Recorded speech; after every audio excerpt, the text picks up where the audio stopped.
Hello everyone and welcome to another episode of Space Nuggets. I am Antonio Stark, the Asia Pacific editor for SpaceWatch.Global. In this episode, we are focusing on International Moon Day celebrations that happen all around the world.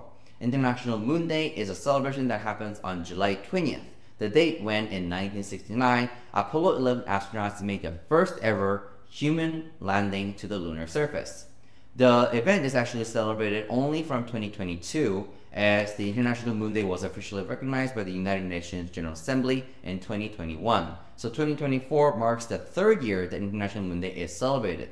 Every year there are usually one main event at a particular country, with the first main event in the United States, the second one last year in South Korea. This year we had two main events, one in China and another in Germany, which is a significant difference to our previous celebrations, and it really lends significance to what new rising powers and stakeholders are coming into the lunar ecosystem. This is also apparent in the lineup of speakers, not just in our main event, but also in the various global events that we've seen.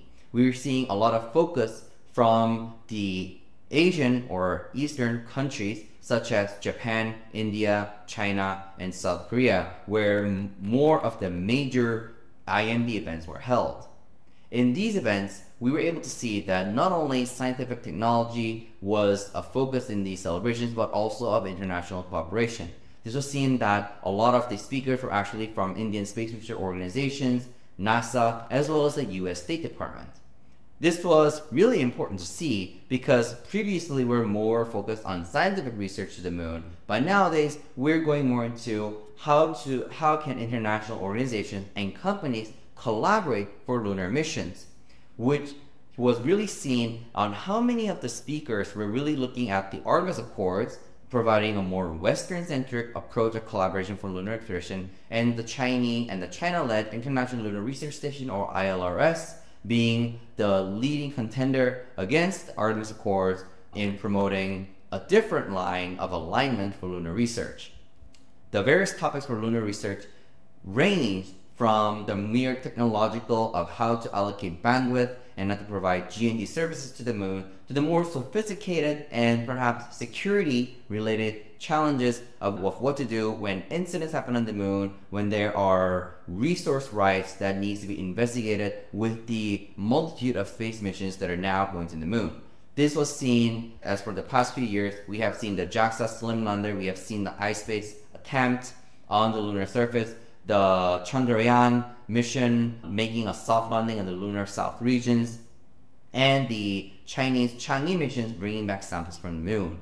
This also lends us to really recognize the fact that we are not anymore going to the moon just for a scientific value. A lot of these missions are going to prospect lunar soil composites and see if the composites can actually be extracted for research utilization, which will have commercial value. And a lot of the international cooperation subjects that we've seen in a lot of our speakers really focused on how these research utilization could work when international arbitration on the moon is not yet fully developed. International norms are still yet to be made, or sometimes simply disputed by major leagues in the space development.